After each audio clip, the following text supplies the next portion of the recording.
मैं एक बात अपने बारे में बहुत साफ साफ कहना चाहता हूँ। मैं भी पितृसत्ता का प्रोडक्ट हूँ और शायद स्त्री द्वेष का भी।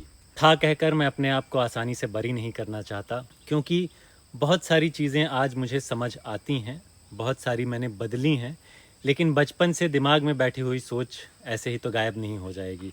कभी कभी आज भी कोई पुराना ख्याल चुपके से भीतर आ जाता है, और अब फ़र्क बस इतना है कि कई बार मैं उसे पहचान लेता हूँ। हम पितृसत्ता और स्त्री द्वेष को अक्सर बहुत बड़े बड़े शब्दों में समझते हैं, लेकिन साधारण भाषा में देखिए, बेटा देर रात घर आए ठीक है, बेटी आए तो चरित्र और सुरक्षा दोनों की चिंता शुरू हो जाती है। लड़का कई रिश्तों में रहा हो लड़का है, लड़की रही तो उसके चरित्र का फैसला है। पत्नी ज़्यादा कमाने लगे तो कई पुरुषों को परेशानी हो जाती है। महिला अपनी बात मजबूती से रखे तो घमंडी हो जाती है। पुरुष वही करे तो दबंग कहलाता है। और ये केवल नियमों का फर्क नहीं है, इसके पीछे कहीं ना कहीं एक पुरानी धारणा बैठी है कि स्त्री पुरुष के बराबर तो है, लेकिन शायद पूरी तरह नहीं। यहीं पितृसत्ता और स्त्री द्वेष आपस में मिलते हैं। पितृसत्ता या पैट्रियार्की उस व्यवस्था का नाम है जिसमें सदियों से पुरुष अधिक अधिकार, अधिक स्वतंत्रता और फैसले की अधिक ताकत मिली। और स्त्री द्वेष केवल महिलाओं से खुलेआम नफरत करने का नाम नहीं है, कई बार वह किसी महिला को कम बुद्धिमान समझने में भी है। उसके कपड़ों से उसका चरित्र तय करने में है, उसकी सफलता से असहज होने में है, उसकी ना को अपना अपमान समझने में है, या पुरुष को नीचा दिखाने के लिए उसे लड़की कह देने में है। ये आखिरी वाली चीज़ मैंने खुद थोड़ी सी महसूस की है। मैं नाक में नोज पिन पहनता हूँ, कानों में स्टड्स हैं, सिंपल पियर्सिंग्स हैं, तो टिप्पणी आती है कि लड़की बनना है क्या। और ये टिप्पणियां केवल पुरुष नहीं करते, महिलाएं भी करती हैं। तब मुझे एक छोटी सी बात अपने ऊपर महसूस हुई। लोग आपकी निजी पसंद पर भी अपने बनाए हुए नियम थोपना चाहते हैं। मैं इसकी तुलना उस स्त्री से बिल्कुल नहीं कर रहा जो जीवन भर भेदभाव झेलती है, लेकिन इसने मुझे उस व्यवस्था की एक छोटी सी झलक जरूर दिखला दी। और एक दूसरी बात भी, किसी पुरुष को अपमानित करने के लिए अगर उसे लड़की कहना काफ़ी है, तो कहीं बहुत भीतर हमने लड़की को पुरुष से नीचे रख छोड़ा है। और ये सोच केवल पुरुषों में नहीं है, महिलाएं भी इसी समाज में पली बढ़ी हैं। माँ बेटी को वही नियम सिखा सकती है जो कभी उसके लिए थे, सास बहू पर वही पाबंदी लगा सकती है जो कभी उस पर लगी थी। इसलिए पितृसत्ता पुरुषों की बपौती नहीं है या कोई गुप्त संस्था नहीं है, ये एक सामाजिक सोच है।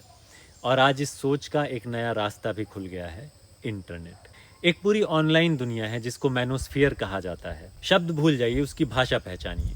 औरतों को ज़्यादा सिर पर मत चढ़ाओ, औरत को नियंत्रण में रखना पड़ता है। आजकल की लड़कियां ऐसी ही हैं।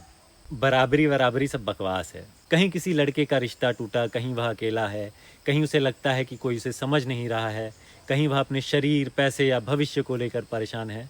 ये परेशानियां असली हो सकती हैं, लेकिन अगर कोई उसकी हर परेशानी का जवाब उसे महिलाओं से नफरत करना सिखा कर दे रहा है, तो वह उसकी मदद नहीं कर रहा है। वह उसकी परेशानी को स्त्री द्वेष में बदल रहा है, यानी मिसोजिनी में बदल रहा है।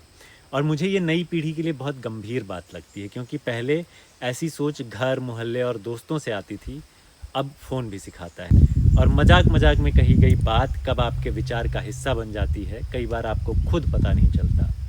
हमारे यहाँ एक बड़े सर्वे में करीब 87% लोगों ने पूरी तरह कुछ हद तक माना कि पत्नी को हमेशा पति की बात माननी चाहिए। पुरुषों में ये आंकड़ा 89% था और महिलाओं में भी 86%। इसलिए मुझे अब ये बिल्कुल नहीं लगता कि पितृसत्ता और स्त्री द्वेष से लड़ना केवल महिलाओं का काम है, बल्कि पुरुषों की जिम्मेदारी शायद और ज़्यादा है।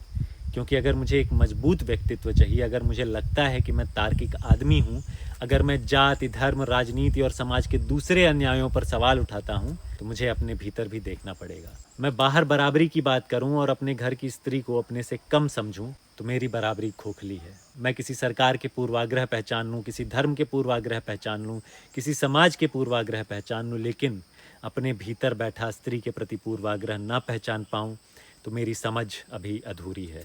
और इस बात में मेरे लिए कोई गर्व नहीं कि मुझे ये सब देर से समझ में आया, शर्म है। कई चीज़ें पहले क्यों नहीं समझी, अपने विचारों को पहले सवालों के घेरे में क्यों नहीं रखा। लेकिन शायद अब मेरे पास एक जिम्मेदारी है अपने भीतर, जब वो पुरानी आवाज़ आए कि मर्द ऐसा ही होता है, औरत ऐसी ही होती है, तो कम से कम एक बार रुक कर ज़रूर पूछूं, किसने कहा, क्यों कहा, और मैं इसे आज भी सच क्यों मान रहा हूँ। पितृसत्ता से लड़ाई केवल महिलाओं की लड़ाई नहीं है, स्त्री द्वेष से लड़ाई भी केवल महिलाओं की लड़ाई नहीं है। हम पुरुषों को इसमें केवल उनका साथ नहीं देना है, हमें अपने हिस्से की लड़ाई अपने भीतर भी लड़नी है।